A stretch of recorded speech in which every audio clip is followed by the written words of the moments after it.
তুচ্ছ কারণে। মেয়েদের দিকে তাকিয়েছে পারভেজ, তাকিয়ে নাকি হেসেছে। আসলে তাদের দিকে তাকিয়ে হাসলো না জেল লেগেছে তাই হেসেছে? কি কারণে হেসেছে? কোনো কারণ ছাড়াই হাসলো অথবা কারণেই হাসলো। এই হাসির অপরাধে আসলে কি তার কি মেরে ফেলা যাবে? এই মৃত্যুর এইভাবে মেরে ফেলার এখতিয়ার কি কোনো মানুষের আছে? ইফটিজিং এর জন্য অবশ্যই আইন আছে, আইনের কাছে যেতে পারবে। আইনের শাসন যেহেতু বাংলাদেশে এখন তো কোনো দলের সরকার নেই, এখন তো গড় মিলাই জনগণের সরকার, ঠিক কিনা? গড় মিলাই জনগণ তো ডক্টর ইউনূসকে চেয়েছিল। এখন যদিও কথা উল্টো পাল্টা হচ্ছে, কিন্তু ওই সময় তো কেউ মানে বিরোধিতা করে না, এক বাক্যে মেনে নিয়েছে না নেয় না? কথা কয় না, নিয়েছে না নেয় না? এক বাক্যে মেনে নিয়েছে। বরং এখন এমন একটা দিন আসতে যাচ্ছে সম্ভবত যে আগামী দিনে ডক্টর ইউনূসকে ক্ষমতায় রাখার জন্য রাজপথে আন্দোলন হইতে পারে, ঠিক না বেঠি? এরকম একটা দিন হয়তো আসতে যাচ্ছে। কিন্তু নির্বাচিত সরকার বাংলাদেশে দরকার। নির্বাচিত সরকার থাকলে জবাবদিহিতা থাকে, জনগণের কাছে দায়বদ্ধতা থাকে। এটা যেমন ঠিক, তেমন নির্বাচিত সরকার যেন এমন না হয় যে তাদের কর্মীদেরকে অন্যায়ের লাইসেন্স দিবে, তাদের কর্মীদেরকে ধর্ষণের লাইসেন্স দিবে, তাদের কর্মীদেরকে চাঁদাবাজের লাইসেন্স দিবে। এমন সরকার বাংলাদেশের জনগণ আর দেখতে চায় না। এমন সরকারের চেয়ে বর্তমান যে আছে দরকার হলে সেই থাকুক, তাও যেন এমন সরকার না আসে, ঠিক না বেঠিক? কারণ এতদিন 16টা বছর কথা বলতে দেয় নাই, কথা বলা যায় নাই, রাজপথে নামতে দেয় নাই। মামলা হামলা জেল জুলুম এতটাই হয়েছিল যে আমাদের এক বক্তা বললেন যে উনি গিয়েছেন এক জায়গায়, যাওয়ার পরে বলতেছে চলেন আলহাজের চায়ের দোকান থেকে একটু চা খেয়ে আসি। তো চায়ের দোকানে যেয়ে দেখে যে চায়ের দোকানদার তার চেহারা দেখে বোঝাই যাচ্ছে যে এই লোক অন্তত আলহাজ হইতে পারে না। যেমন এই যে দেখেন আমাদের আলহাজ আব্দুর রউফ সাহেব, চেয়ারম্যান সাহেব, ওনার চেহারা দেখলে কিন্তু বোঝাই যাচ্ছে উনি একজন হাজি মানুষ। কারণ স্ট্যান্ডার্ড, ওনার টাকা পয়সা আছে, হজে যাওয়ার মতো অ্যাবিলিটি আছে, ঠিক না বেটি? কারণ হজে যাওয়ার একটা টাকা, এটা তো অ্যাবিলিটি। ওমরা হইলে তো একটা কথা ছিল যে ভ্যান চালক রিক্সা চালক তারা যাইতে পারে। তো বলতেছে যে চায়ের দোকানদারে বলতেছে ভাই এটা কি আসলে আলহাজের চায়ের দোকান? কয় হ্যাঁ। তো সে কই? কয় আমি। তো আপনি হজ করেছেন কত সালে? কয় হুজুর মাইন্ড করবেন না, আমি আসলে হজ করিনি, আর আমি আসলে আলহাজও না, আমি হলাম জেল হজ। কি হজ? জেল হজ। তো জেল হজ কেন? তো বলতেছে যে হুজুর আমি ওই গাঞ্জার ব্যবসা করতাম। কে ব্যবসা? আপনাদের এদিকে ডালির ব্যবসা আছে? হ্যাঁ, ডালি, গুটি ডাল। হ্যাঁ, ও ভেজি ডাল। আচ্ছা, তো যাই হোক, এখন ওগুলো না বলি, আল্লাহ মাফ করুক। আমার গতকালকে এই অঞ্চলে মাহফিল ছিল কোন জায়গায়, এদিকে কাকডাঙ্গা। তো বলতেছে যে হুজুর আসেন কাশির সিরাপ খাওয়াই বলেন। আমি বললাম শয়তান, আমি বুঝি না।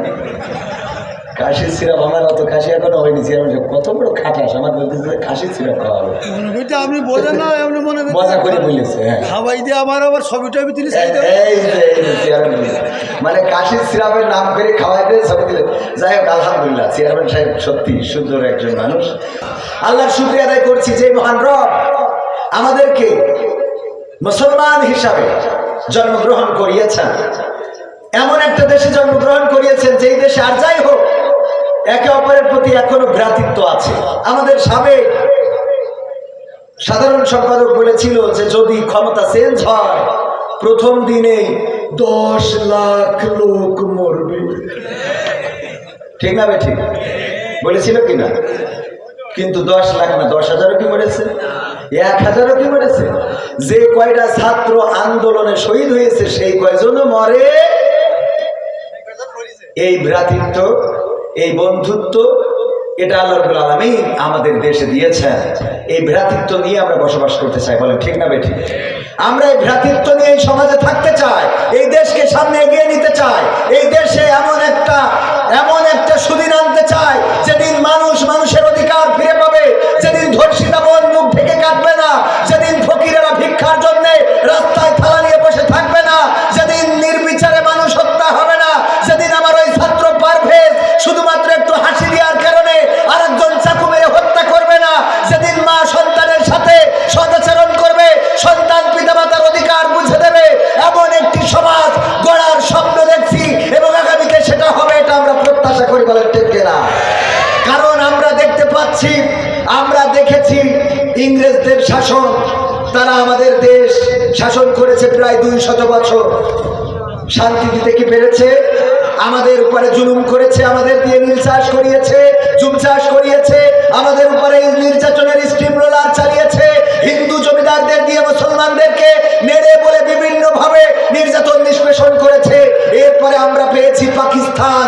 পাকিস্তানরাও 23টা বছর আমাদের শোষণ করেছে, নির্যাতন করেছে, জুলুম করেছে, অবিচার করেছে, অনাচার করেছে।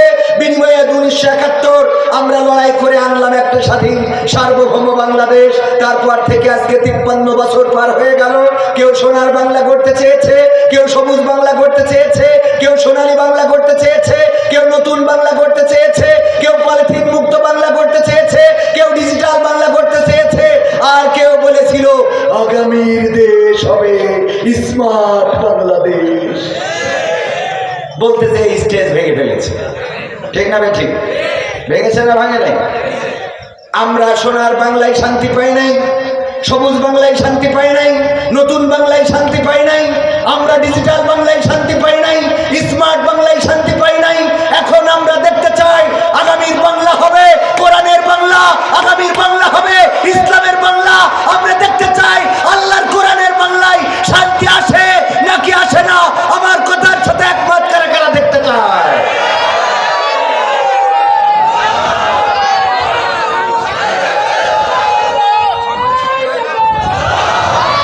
সমাধান খুঁজে খুঁজে ক্লান্ত হয়েছে যারা, সমাধান যদি পেতে চাও সব পথে গিয়ে ভুলে কোরআন দেখো খুলে। সমাধান যদি নিতে চাও সমস্যা যত সব দূর করে দিবে রব, সমস্যা যত সব দূর করে দিবে রব, যদি তুমি যাও সে যাও। সমাধান সমাধান খুঁজে খুঁজে ক্লান্ত হয়েছে যারা, সমাধান যদি পেতে চাও সব পথে গিয়ে ভুলে কোরআন দেখো খুলে। সমাধান যদি নিতে চাও কোরআন ধরি না বলে, কোরআন পড়ি না বলে চারিদিকে হই লাঞ্ছিত, কোরআন জানি না বলে, কোরআন মানি না বলে সব অধিকার বঞ্চিত, কোরআন ধরি না বলে, কোরআন পড়ি না বলে চারিদিকে হই লাঞ্ছিত, কোরআন জানি না বলে, কোরআন মানি না বলে সব অধিকার বঞ্চিত। মরিচিকার পিছে না ঘুরে মিছে মিছে, মরিচিকার পিছে না ঘুরে মিছে মিছে, কোরআনটা খুলে দেখে নাও। সমাধান সমাধান খুঁজে খুঁজে ক্লান্ত হয়েছে যারা, সমাধান যদি পেতে চাও সব পথে গিয়ে ভুলে কোরআন দেখো খুলে। সমাধান যদি নিতে চাও কোরআনে খুঁজে পাবে সংসার নীতি, আর কি হবে রাষ্ট্রের নীতি।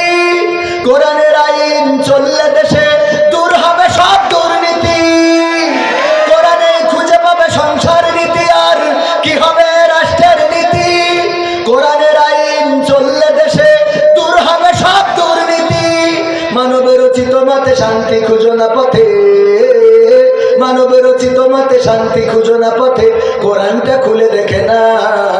সমাধান সমাধান খুঁজে খুঁজে ক্লান্ত হয়েছে যারা, সমাধান যদি পেতে চাও সব পথে গিয়ে ভুলে কোরআন দেখো খুলে। সমাধান যদি পেতে চাও। কোরআনে সব সমস্যার সমাধান আছে না নাই?